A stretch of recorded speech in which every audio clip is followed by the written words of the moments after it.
The Chicago Fire shared a more detailed look at their proposed stadium near the South Loop. The team shared plans during a virtual town hall. The Fire hoped to finance a stadium as part of the new development called the 78. This is along the Chicago River.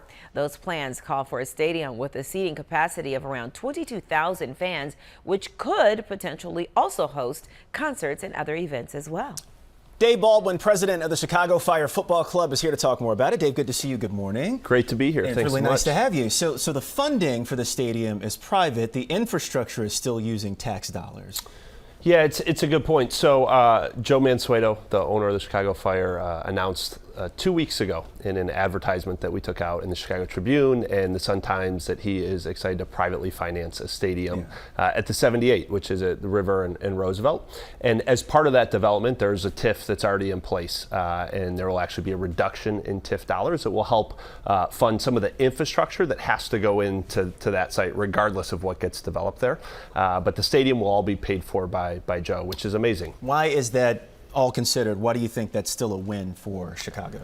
Well, look, this is a site that has been undeveloped for decades. And if you look across sports over the last 5 decades, about 75% of stadiums receive significant taxpayer dollars.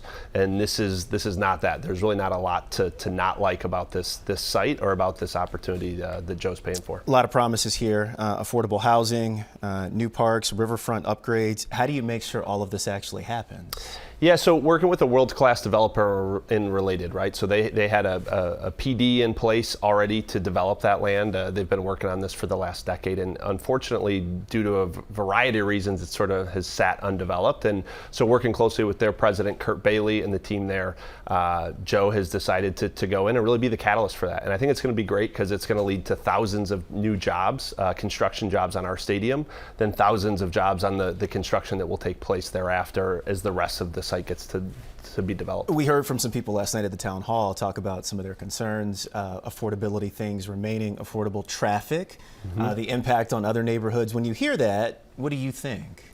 So we just conducted a traffic study. Some of that was made public yesterday. Some of it is still being refined. But generally speaking, at a high level, I think that the key takeaway is that most of our games take place on Saturday evenings around 7:30, and the traffic on Roosevelt Road at that time is significantly diminished compared to what it is on a normal workday. So coming to a Fire game, there will actually be less traffic than there is on a normal Monday through Friday. And so about 15 to 20 seconds left. In order to make this happen, a lot of work between now and when you guys want to start building and when it's done. What do you have to get done?